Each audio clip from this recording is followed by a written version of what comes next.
கண்மணி போலென்னை காப்பவரே, உள்ளங்கையில் பொறிந்தென்னை நினைப்பவரே. Okay.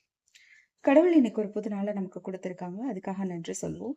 Self doubt எல்லாரோட வாழ்க்கையிலயுமே ஏதோ ஒரு தருணத்துல நம்மள பத்தின நம்பிக்கை அதிகமா இருக்கும்னு சொல்ல முடியாது. ஏதோ ஒரு தருணத்துல குறைந்தும் இருக்க வாய்ப்புகள் இருக்கு.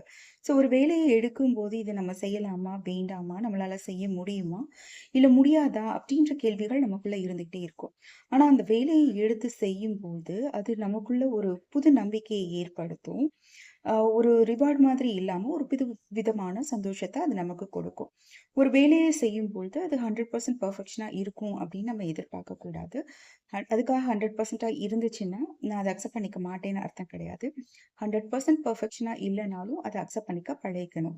அது அந்த வேலையை அடுத்து சரியான முறையில் செய்வதற்கான வாய்ப்புகளை அதிகப்படுத்தும்.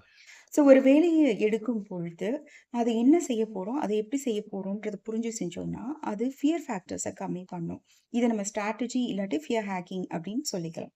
ஸோ ஒரு வேலையை எடுத்து அத சின்ன சின்ன 10 வேலைகளாக பிரிச்சு, அந்த 10 வேலைகளையும் ஒவ்வொரு வேலையா செஞ்சு, அத அச்சீவ் பண்ணி, அத மைல்ஸ்டோன் மாதிரி பார்த்து அத ட்ராக் பண்ணிக்கலாம். அப்படி இல்லாட்டி லிட்டரலா ஒரு பேப்பர், பென் எடுத்து ஒரு வேலைய 10 சின்ன சின்ன குழுக்களாக பிரிச்சு, அத நம்ம கோல் செட்டிங் அப்படின்னு சொல்லுவோம். ஒவ்வொரு வேலையும் ஒரு கோல் மாதிரி கன்சிடர் பண்ணி, ஒவ்வொரு வேலையும் முடிச்சோம்னா அத டிக் பண்ணி, அந்த கோல்ஸ் எல்லாம் அச்சீவ் பண்ணதுக்கப்புறம் மைல்ஸ்டோன் செக் பண்ணிக்கலாம். இது எதுக்காக நம்ம பண்ணணும்? இப்படி பண்றதுனால நம்மளோட கான்ஃபிடன்ஸ் அதிகமாகும். இது மாதிரியான வேலைகளை எளிதாக செய்வதற்கான தைரியத்த அது நமக்கு கொடுக்கும். வாழ்க்கை ரொம்பவே அழகானது. ரொம்பவே எளிதானது. ஒரு நேரம் ஒரு வேலை அப்படின்னு எடுத்து செய்யுங்க. அந்த வேலையில மாஸ்டர் ஆனதுக்கப்புறம், ஒரு நேரம் பல வேலைகள் அப்படின்னு எடுத்து நம்ம செய்யலாம். நல்லதே செய்யுங்க. நல்லதே நடக்கும். வெற்றி நிச்சயமாகும். இந்த கன்டென்ட் உங்களுக்கு பிடிச்சிருந்துச்சுன்னா லைக் பண்ணுங்க, சப்ஸ்கிரைப் பண்ணுங்க, அதிகமாக ஷேர் பண்ணுங்க.